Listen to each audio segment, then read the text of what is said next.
Hey, good morning and welcome, ladies and gentlemen. My name is Wayne Burke, and it gives me great pleasure to be bringing you Building AI Tactical Skills for Hacking and Defense. I'd like to start off by, first of all, thanking Goppus for organizing and arranging this webinar. It's going to be a lot of fun. And whilst we're waiting for the folks to log in, we're going to get you warmed up with a little bit of an introduction to AI from a pretty well-known actor, as you're about to see.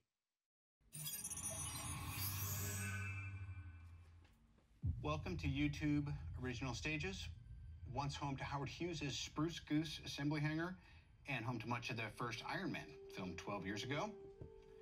Many happy memories here.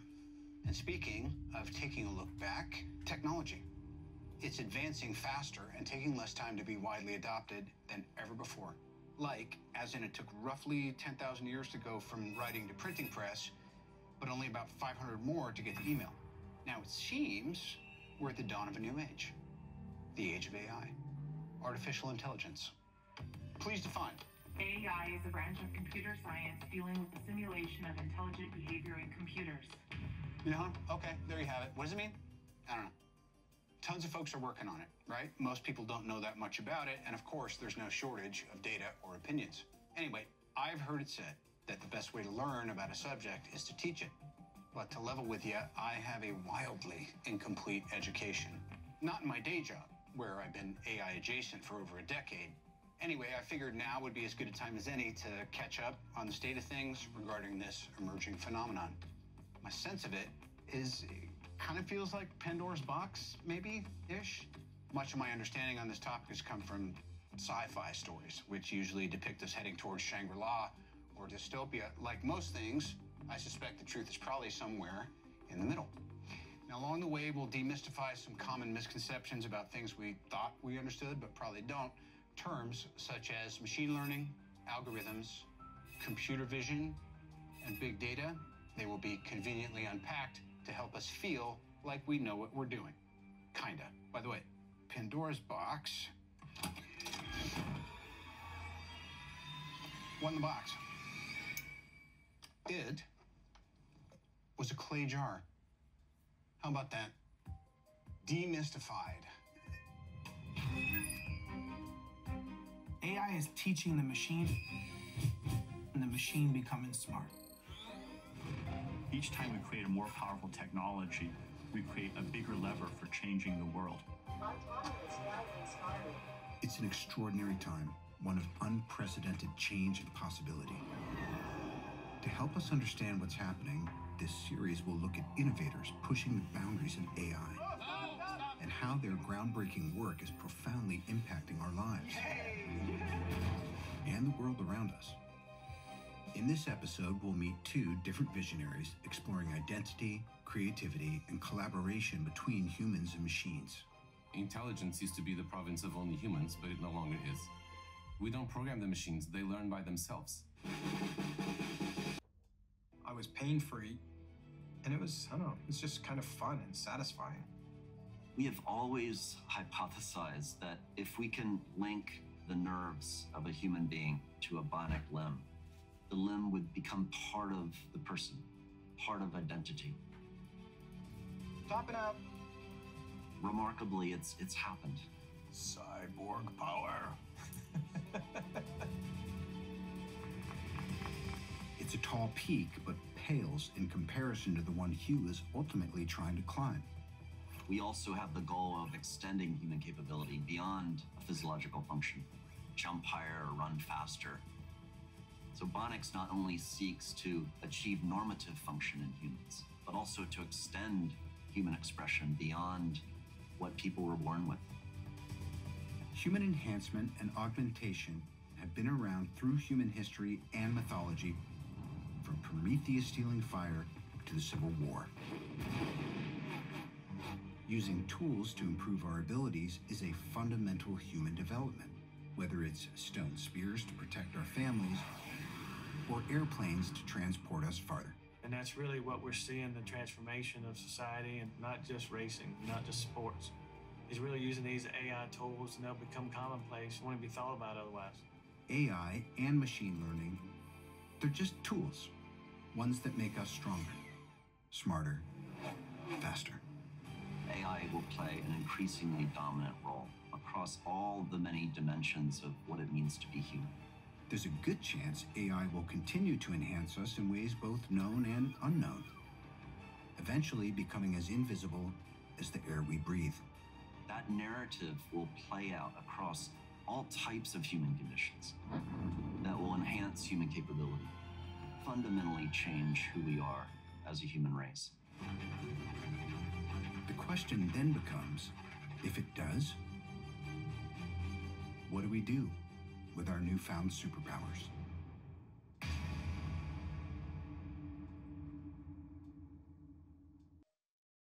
Alrighty, well, let's jump straight into it. This is going to be a lot of fun.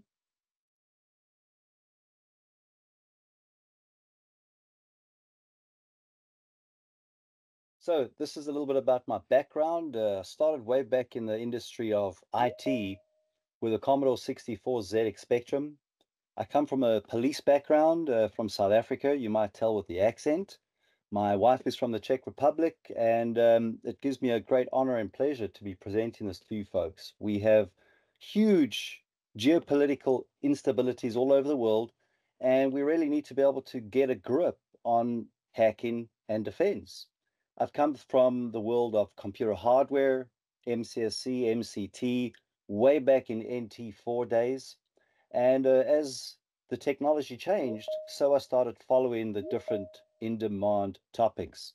I'm currently based out in the USA, and we work in a small, predominantly veteran-owned company called Cyber2 Labs. Now, you can go out and do a little bit more work researching, but the reality behind everything nowadays is technology, humans are augmented with new technologies that we call artificial intelligence and machine learning. There's going to be a lot of information that I share with you. This is a free global AI symposium coming up in October for 3 days. So do take note, this webinar is being recorded, and you'll be able to go back through, take it slowly. And of course, if there's anything you missed through the live seminar, webinar, you're going to be able to, of course, take everything you need from the recorded session. So we really need to look at AI, machine learning, to help us engineer a better future. We know that the planet is undergoing some major changes because of the way we've been treating the planet, and all of the things that people are reading in the news, online, it could be effectively manipulated by artificial intelligent bots. So today's agenda, we're going to be kicking off with an introduction to AI, machine learning. We'll be looking at some news, the demand of skills, and how much extra money you can potentially be making just by augmenting your cyber capabilities with artificial intelligence. So effectively allowing AI, ML to augment us. It's a little bit like a farmer. When a farmer got a tractor, it didn't replace the farmer. It really augmented the farmer's ability, enabling that farmer to produce and do a lot more efficiency, when it comes to farming. So we'll be looking at AI for hacking and defense, where we're looking at trying to help people understand that we're not here to sell you a certification, where many of you have gone through a lot of certifications already. So as an example, you might come from a Microsoft background, or you may have taken the Certified Ethical Hacker program or other skill-based courses that have a certification. We're not here to build up more certifications. We're here to give you skills that you can use to do a better job. So right off the bat, let's take a quick look at an introduction to AI. Artificial intelligence isn't coming, it's here. It's the defining technology of our time. But it's human ingenuity that makes it so powerful. Jane started losing her vision when she was 12. California Street. She uses Seeing AI. I crept down the stairs and out the door, which enables her to read and navigate her world. Microsoft AI is helping farmers adapt to climate change. We can use technology to help feed the world without wrecking the planet. Enabling wildlife conservation. The ability to use AI really democratizes science. WildMe uses images from any source to help study endangered species. And creating new ways for people with hearing loss to communicate. I want the exact same information that my hearing friends have. It's more than just imitating intelligence or sounding like a human. Microsoft AI is changing every industry, from healthcare. And now you can see these finite details, the relationship with many structures, to engineering and telecommunications. We are using artificial intelligence to change the way we are relating to customers. AI lets us put people first. The Microsoft tools really enabled us to breathe digital life into an iconic brand persona. The product that we make is not a thing in a box. No. Microsoft AI empowers others to create experiences and potential. This is just the beginning. Artificial intelligence, it's just opened up this whole world. The future we invent is a choice we make.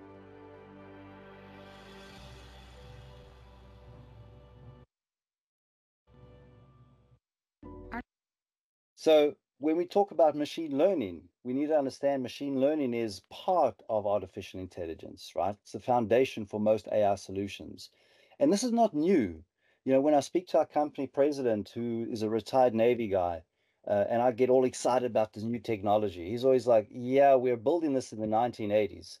The only difference is in the 1980s, we didn't have the kind of processing power and storage capacity. So most of our modern applications that you're using day to day in your mobile phones have some form of artificial intelligence technologies being injected into it. So making sure we understand the difference between AI and machine learning, they work hand in hand, but take a quick look at this 2-minute clip. Right now, artificial intelligence helps us meet the needs of today so we're prepared for tomorrow. By 2050, we need to produce 60% more food. So how are we going to feed the world without wrecking the planet? Using Microsoft artificial intelligence, we can reduce waste and produce more food. Any grower will tell you every row, every crop is different. We can use Microsoft AI to make local predictions about light, wind, rain. This helps farmers know when to plant, irrigate, and harvest. It's making a difference. Artificial intelligence helps farmers grow more while wasting less.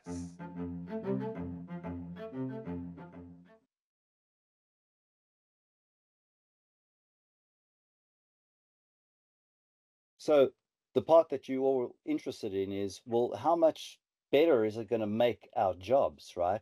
So when you're looking at our job statistics, this is from reputable sources where you can see the demand for AI and machine learning for skills that people are able to actually use this in their jobs. It's skyrocketing. This was according to a report by LinkedIn. AI and machine learning jobs have grown by 74% annually, and that's just in the past 4 years. The surge is really driven by companies across various sectors, from financial companies to hospitals, healthcare, retail shops. And of course, they're all looking to leverage AI machine learning to gain a competitive edge. So we can see there's going to be a huge market size that is continuously growing. So a staggering $407 billion by 2027. And that's where we can see AI will have an estimated 21% net increase. This is just in the United States by 2030. And overall, over 75% of consumers are concerned about misinformation from AI. That's because there's new applications that they're releasing, like social media applications that you may have heard about already, but it's like Facebook, except it's not Facebook, it's AI bots. So you're going to be getting all of your posts liked. Nobody's going to be negative. Nobody's going to tell you bad things. And so with all of these kind of problems that we're facing with the sheer growth of the population, you might be asking yourself, how do we actually build job skills so we can better solve the current future problems? And that's the part we need to understand. Human beings are problem solvers. Using technology and computers are there to help us solve problems. So perhaps some practical hands-on education with and through GOPIS. We're going to be out at HackerFest 2024, where before the actual conference, we're going to be delivering AI Azure incident response. Now, we know this is crucial where we're going to teach people to get skills. It's not where you can take a lot of Microsoft certifications. We're not here to interfere with certifications. We're here to augment what you've already done and take you to the next level where you're going to build new job skills, where you're going to build job skills in IoT, in Microsoft Azure, as an example, or the generic cloud. And we're going to be doing that through building your AI tactical skills. What that means is it's like you learn to ski or snowboard, right? The first couple of times you go and ski or snowboard, you're going to be a little bit shaky on the ski slope. But as you build your repetition, your skills, you're going to have more techniques to be able to, of course, ski and snowboard more effectively. So we're releasing an array of different programs. And the reason why I'm doing this, folks, is, growing up in South Africa, England, and America, and the Czech Republic for the most part. My Czech is not very good, so I'm not going to speak Czech much because you will need more than translators and maybe AI. But I will tell you that having experienced many a times near-death experiences there, where I know for me personally that I'm more than the body. And so I want to give back to society, making sure that we can try and reduce the amount of global instability with the geopolitical standpoint. We got wars happening left, right, and center. And what can make this world a better place? If we take some of the actual abilities that we have as human beings and increase that, because right now we're not able to control the sheer amount of attacks that are targeting companies, personal, people that might be trading in cryptocurrency. It is affecting everybody from the person on the street all the way up to those very big companies. So some statistics from Forbes Advisor, some of the 24 top AI statistics and trends. When we look at the sheer uptick of a large language model known as ChatGPT, it had 1 million users within the first 5 days of being available. That remarkable adoption is very clear indication of what's to come. 1 in 10 motor cars will be self-driving by 2030. That's like 6 years away. 64% of businesses expect AI to increase productivity. So that means they're going to expect technical engineers to increase their productivity and their capable, workload to be more efficient by using these tools that will not replace most jobs. Now, there are going to be some jobs that it may replace. However, it's still going to require us to be doing a lot of the training. And so right now we are in a very immature, environment where we can't say for certain what it will or won't be. But half of the US mobile users use voice search every day. So we can tell that AI powered technologies are interjected in so many different ways in everyday life. So we expected to see an annual growth rate of 37.3%. That's just from 2023 to 2030. A quarter of companies are adopting AI because there's a shortage of labor skills. Now, this is the part where when we talk about a shortage of skills, there's a lot of people that are qualified. They go to university, you get a degree, or you go to a professional organization, you get certified. But that doesn't necessarily mean you can do the job. When you go and do training and you get certified, that's certifying that you have studied and learned the knowledge. But you've really got to understand that knowledge is just one aspect. You need knowledge, which equates to potential building of skills, which equals your abilities. Now, we know Chinese companies have had the highest adoption rate of AI, with 58% of companies in China deploying AI and 30% considering integration. And so it's all about the human workforce and the employment impacts. 77% of people are concerned that AI will cause job losses in the next year. It absolutely will cause job losses, but guess what? It's also going to create a lot more potential jobs. You don't necessarily have to have very deep programming skills to work in every area within artificial intelligence machine learning. So 400 million workers could be displaced because of AI. However, how many more millions of jobs are going to be created? So from the statistics, we can see, well, maybe 97 million jobs, according to the World Economic Forum. So software engineers, data engineers, they're all being recruited now to ensure the companies can continue to evolve. So let's get into what this is all about, right? What does it mean to do hacking and defense when many of you have, let's say, gone through a certified ethical hacker program? You've seen this methodology, I'm sure, before, right? You start off with finding weaknesses in a computer system. You're looking at information gathering. You're going to gather information. You're going to map the network. You're then going to look to find vulnerabilities manually. Then you're going to attempt to penetrate a potential weakness you found, thereby gaining access to the system. Now, you might have gained lower, privileges, so you're going to have to elevate privileges through privilege escalation. And then you enumerate, you compromise remote users, you pivot into other networks.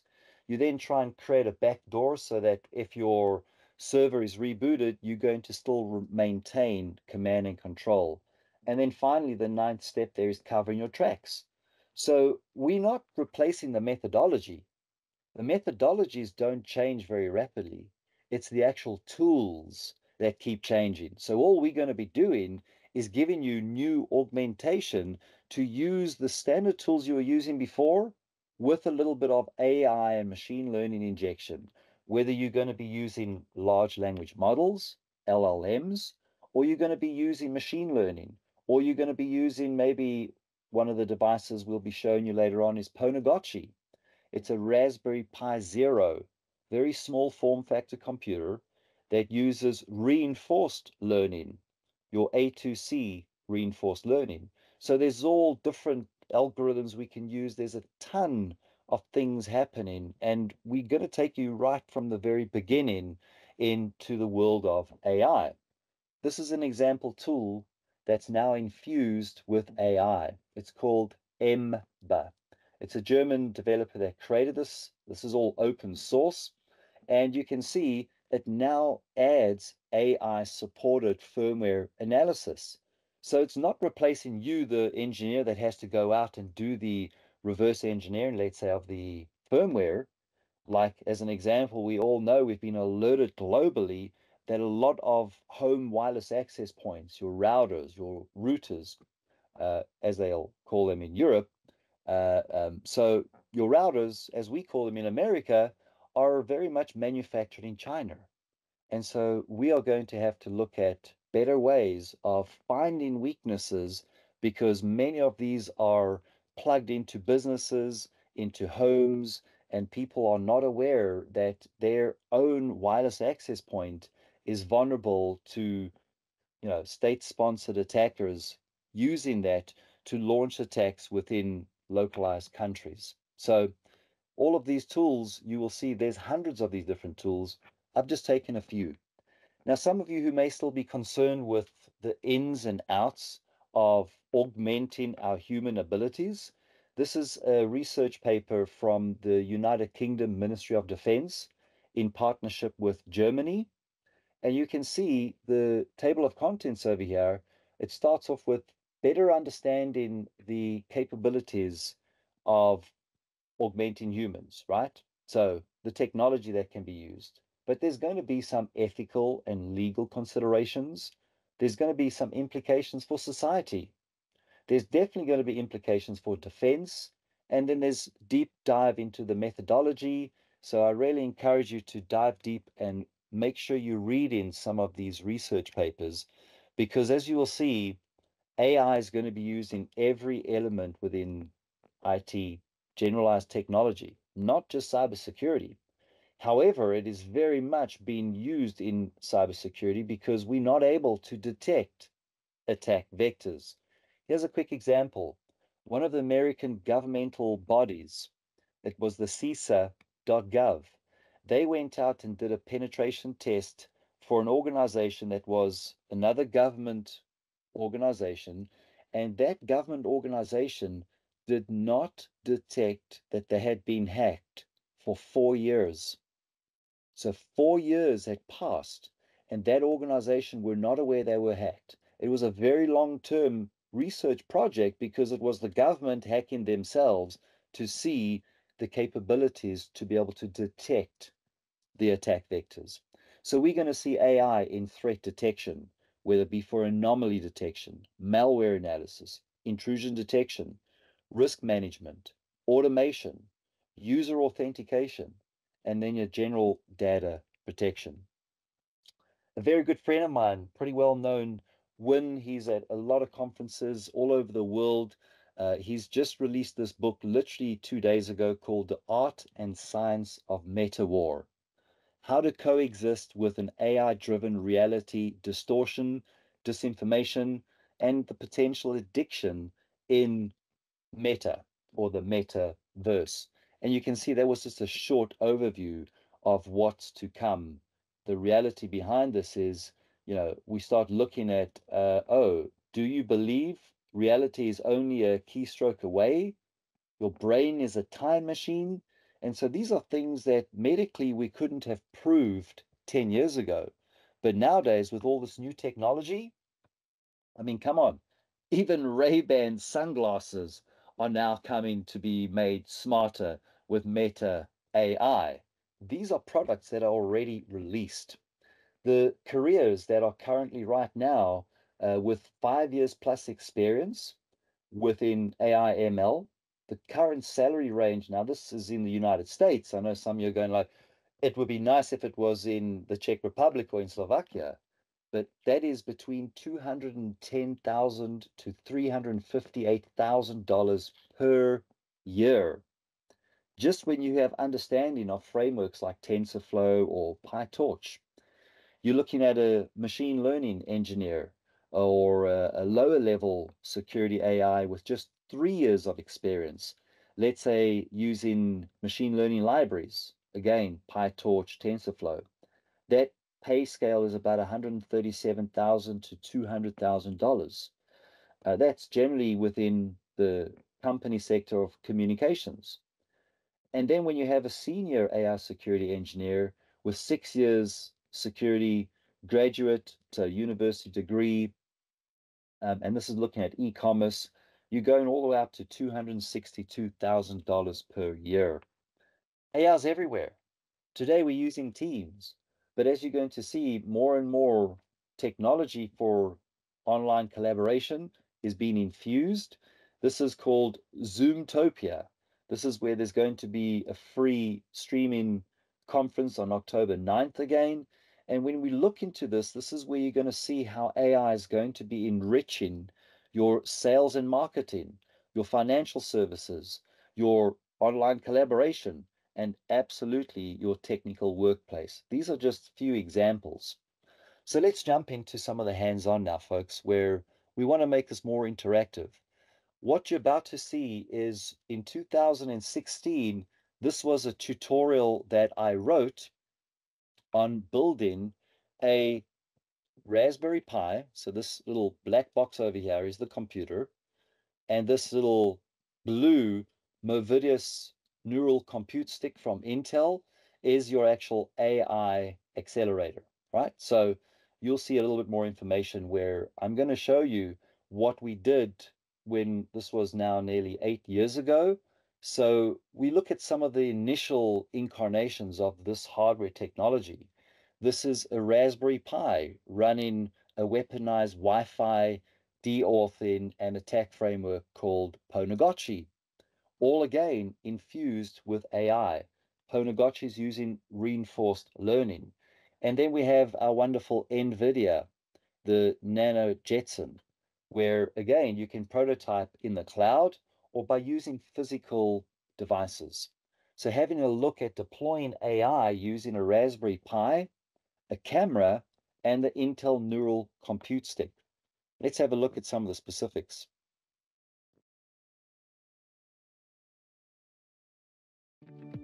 AI is moving to the network edge. Now, Intel makes developing computer vision and AI inference applications for edge and IoT devices easier than ever with the new Intel Neural Compute Stick 2. An affordable USB-based development kit that enables testing, tuning, and prototyping of deep neural networks directly on devices without the need of a network or cloud connection. Now, as you're going to realize, this is not the high-end, NVIDIA dedicated AI boxes, but this is a cheap alternative to get you started with some of the fundamentals within AI. So let's take this to the next level. Now we want to show you the typical workflow for development when you looking to build AI solutions. You start off with the very left-hand side over here. You can see your training. Your training is not going to be done on your Raspberry Pi with your neural compute stick. It's not powerful enough, but you can do your profiling, tuning, and compiling, and then moving on to your actual prototyping. So you can actually prototype all sorts of different API connecting to different types of IoT sensors as an example. And this is taking you through the actual installation of your neural compute stick. So generally you've got two modes: your full software developer kit mode, where you're going to install both the toolkit and the API framework on the Raspberry Pi, or you can install the API only. So install only the API framework on the Pi, which obviously is great for profiling and compiling your networks. But, so at least faster installation, but your profiling and compiling networks, that should be done on a more dedicated laptop or desktop, much more powerful machine. So remember, this is a walk down memory lane. This is not how we would do it now. This is to help you all understand the fundamentals of building artificial intelligent solutions. We will have 10 minutes at the end of the webinar for some questions. So the first thing you're going to do is to run some of your Debian and Python dependencies. As you can see, these are step-by-step instructions. You can still go and pick up a Movidius neural compute stick, and you can actually follow through with this exact same tutorial that is part of our hacker and defense program that we're going to be launching in the next couple of weeks. So step 4, you're going to compile and install your API framework. So you can see the screenshots. We're not going to do it as a live demonstration right now because we wanted to make sure that everybody had the opportunity within an hour time frame to at least conceptually have a very good insight to what is the process of using AI in building all sorts of different types of projects. So once you've actually done the initial compiling, then you want to install some of the sample code. Here you can use the neural compute app Zoo, the application called Zoo, and you would go ahead, you can see by cloning their NCA or the NC app Zoo, and then you're going to be able to basically run that Python script simply to test the device to make sure that the software and all the dependencies and everything's been installed. And as you'll see in the bottom section there, your NCS device is working. So that's confirming that you've installed, in this case, and in this demonstration, we just installed the API only mode. Now, some of you may have heard of OpenCV. Very, very, very powerful. It wasn't always going to be open source because some of the big enterprise companies were looking to try and commercialize this, but it is still open source. Luckily, it is your computer vision. It is a very, very, very big part of technology nowadays because it's your open computer vision system where you can go ahead and install this on a Linux system, on an Apple Mac, on a Windows platform. You can build from source, and you need to have good Python, C++, Android, and JavaScript are supported.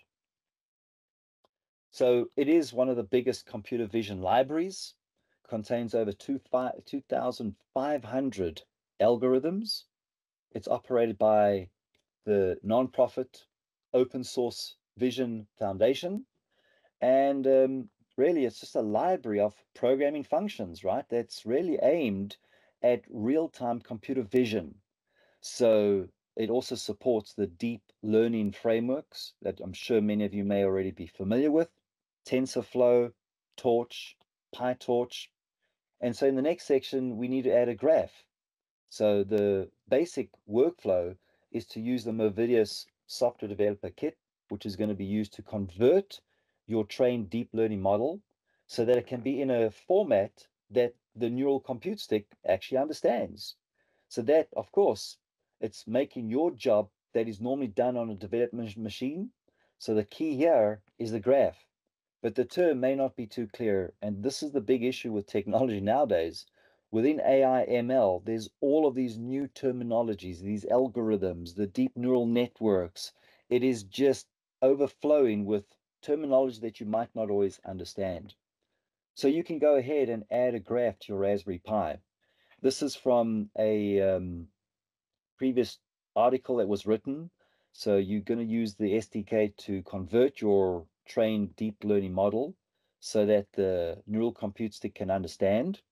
And that's normally done on a much more powerful development machine. So to save you time, you can still download a pre-converted graph, which is actually based on Caffe, your implementation of the Google MobileNet SSD detection network, which generally is just a deep learning model that's been simply trained to recognize 20 objects, things like an aeroplane, a bicycle, a bird, a boat, bottle, bus, car, and some of these typical types of devices. Once you've downloaded the pre-converted graph file, you can then place it into your actual workspace on your SSD mobile net, and then you will be able to actually run your live object detector. So this is showing you from a Movidius app Zoo. You might not be able to see it too clear because I was recording this. I took a photograph of my Raspberry Pi little 7-inch screen. So you can see this is a live working prototype that I built in 2016. Now, not to, go too far off the lines though, but you can also run this system as a security camera. Excuse this gentleman's, this is not my backside. Okay, I don't know, it's another developer's backside, but this is, of course, showing you if somebody was going to be trying to climb through your window as an example, or to climb out of your window. So if we added email alerts and some file housekeeping to this example code, then we would quickly have a candidate for replacing maybe our very expensive AWS Power smart security camera. So again, we're able to do so many things with AI. And in summary, we looked at, a hands-on install of a Raspberry Pi using your Movidius neural compute stick. We installed OpenCV, we added a graph, and then we're able to actually run the live object detector by using the Movidius app Zoo. We've got a few more minutes left where I know many of you folks are very much in the cloud. Now, my skills range from Google, Oracle, Azure, and AWS. And of course, some of the other cloud providers like the German, the name slips my mind for a second, OVH Cloud, a German company. So many of us are already using some forms of AI in the cloud. But we have to realize with the cybersecurity field facing a shortfall, meaning a shortage of 3.5 million unfilled jobs. Remember, as I said to you, you go to school, you get a certification or you get a degree. That doesn't guarantee that you have the skills to do the job. I might go and watch a documentary or a training video on how to snowboard, but unless I go and put my, feet in or on a snowboard and get on the slope, I'm not going to be developing my skills. We learn by doing. Once you've got the foundation from the books, learning from the book is critical. But right now, we've got a huge shortage of skilled, unfilled jobs because everybody's gone out there and got more and more certifications, which doesn't guarantee that you have the latest and the greatest of skills. So I can tell you right now, from a company that we are specializing in digital forensics, we specialize in penetration testing, building reverse deceptive network artificial intelligence decoys. What that means is when somebody breaks into your network, and I said when because it's almost not going to be if, it's when, you're going to have to be able to defend. And that's why we're releasing hacking and defense. We teach you how to break into your system so you can test the system by using a lot of the artificial intelligent machine learning technologies. The criminals are already using huge amounts of AI ML in their nefarious, their malicious activities. So when we see somebody with 20 certifications, we're generally not going to invite them for an interview.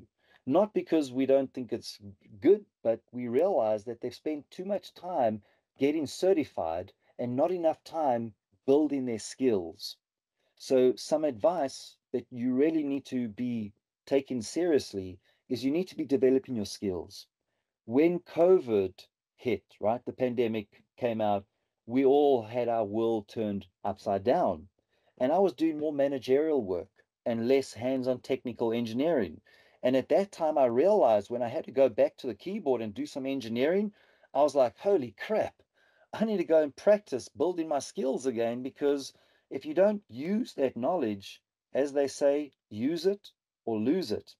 So we have to be a lot more responsible when developing AI.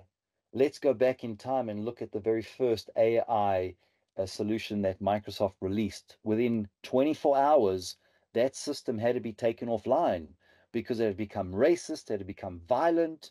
And so I encourage you to go and look at all the resources that Microsoft have available called Microsoft Responsible AI. They've got a huge array of tools already, which we'll be talking more about. So this is a document you can go and read. It's the General Responsible AI Standard version 2, giving you some of the general requirements. And you can see this is helping us understand the goals of accountability, the goals of transparency, on being fair, the reliability and safety, and the privacy and security, and then finally, the inclusiveness. So a quick example of some failures now, right? Where these are serious, folks, these are serious cases where you have to understand, we know that this is augmenting our abilities. It's not replacing people for the most part, but it's going to speed up our jobs so we can do more with less time. So this was a real case.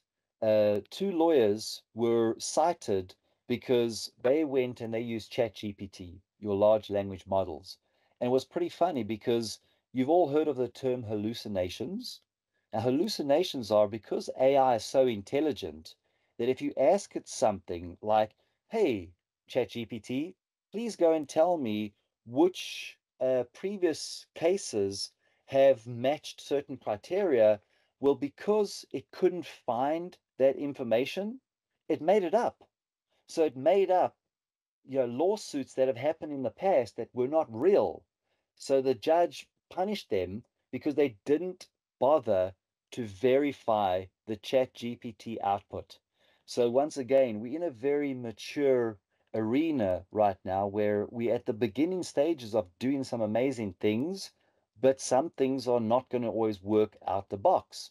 We've had some failures that are a little bit worse than just lawyers, right? So AI effectively is on trial because of these hallucinations. So the statistics here, 1 out of 6 or more benchmarking queries, basically a new study reveals the need for benchmarking and your public evaluations of your AI tools that are going to be used in the legal law industry. This was another lawsuit where they did the same thing. They didn't go and validate the output, and they were fined or sanctioned $2,000. So nothing major, but we realize that this is where people just believe everything that ChatGPT gives them. We should take the position of what we better call zero trust. don't trust it until you verify and validate everything. So many people, the older generation, will go and believe everything they read online. Just because they've read it online, they think it's real. It's not, fake, right? Because they haven't been given the awareness of, hey, you need to go and verify this information. Maybe it's by somebody who wants to scam you, or they want to make money criminally. So what is red teaming? This is some of the information from Microsoft's red team that was established in 2018. It's effectively described as your systematic adversarial attacks for us to be able to better test our security vulnerabilities. So with the rise of large language models, your LLMs, the term has extended way beyond your traditional cybersecurity. But if you've ever gone out and you started trying to use your LLMs to build your code, you realize that it might build your code for you pretty quickly, but many of you developers realize that we still have to debug the code. Whilst it might take AI 5 minutes to write the code for you, it might take you the next 2 weeks to debug it and to ensure that it functions. So LLMs, both benign and adversarial usage, can produce potentially harmful outputs, which could take many different forms, like harmful content such as hate speech. And we need to be very careful because it's not older, more mature adults that are as severely affected as it is for the younger generation. If you've got younger kids, even my son, who right now is so interested in all technologies, he's building all sorts of things with Merkur and all these different tools that they come in a kit, and you've got to build it all up, right? So glorification of violence and even of sexual content. We've got to ensure we deploy this technology responsibly so that, we've got some great tools that can help us. This is an open source tool that Microsoft released some time ago called Pirate, the Python risk identification tool for generative AI. It's open source for automation. It's a framework to empower security professionals as well as your machine learning engineers that can more proactively find risks in their generative AI systems. You can see some of the components there, but I've got around about 13 seconds before we're going to drop this into a Q&A. And I didn't want to make it where it's so fast, but we realized you can only fit so much information into an hour. And we wanted to give you some insight into what you can expect. I'm not a salesperson, I'm an engineer, but I want to tell you right now that we are not able to stop a lot of the attack vectors without augmenting our abilities with automation. So here you can see as an example from Unit 42, which is part of Palo Alto Networks, harnessing LLMs to better automate your BOLA detection. Now, what does BOLA mean? It's a nice technical term for broken object level authorization. So by automating some of your detection at scale, they've been able to show very promising results, being able to better predict and actually identify vulnerabilities in open source projects much faster than if it was just a human team without augmenting their abilities with AI ML technologies. Now, it's of course not defined yet, but your AI and your declassification, the question is, will your large language models bring more or less transparency?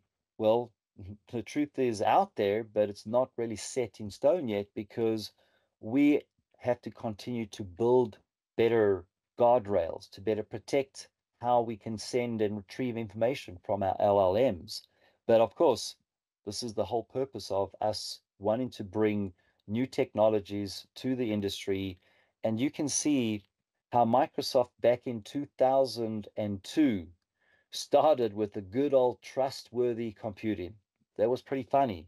And then they brought out software development cycles, right? Your SDLs in 2004. They then set up their red team for cloud infrastructure and service testing in 2014, where the eventual start of a dedicated team for artificial intelligence kicked off in 2018. So this is a nice depiction of the Microsoft AI Red Team journey. And as you can see, some of the great tools that they've already released. We mentioned Pirate. You can also go and take a look at the counterfeit tool for open source solutions as well. So those are all tools that have been open sourced. And ladies and gentlemen, on that note, I want to thank Goppus again, and I want to thank you all for sharing your time with me today. We want to break out to a short 5-10 minutes of questions if you'd like to type them. I'm going to turn my camera off and stop sharing my screen so that we can actually view the questions as they'll come in. So we still are available. Please take note if you would like to connect with us, either connect through Goppus, whether it be Goppus in the Czech Republic or in Slovakia. We're going to be working with both of the branches, and we really look forward to visiting you in September for HackerFest, and we're going to be running an AI Azure workshop before HackerFest, where we're going to be giving you a lot of training where it's going to be 80% hands-on. Nothing like killing you with thousands of slides. It's going to be projects that we're going to be building solutions in the cloud. You're going to, on some of the courses, get really cool hardware dedicated devices to take home with you as well. And on that note, I'm going to stop sharing my screen. Well, I must have done a really good job though, because I'm not seeing any questions in the chat.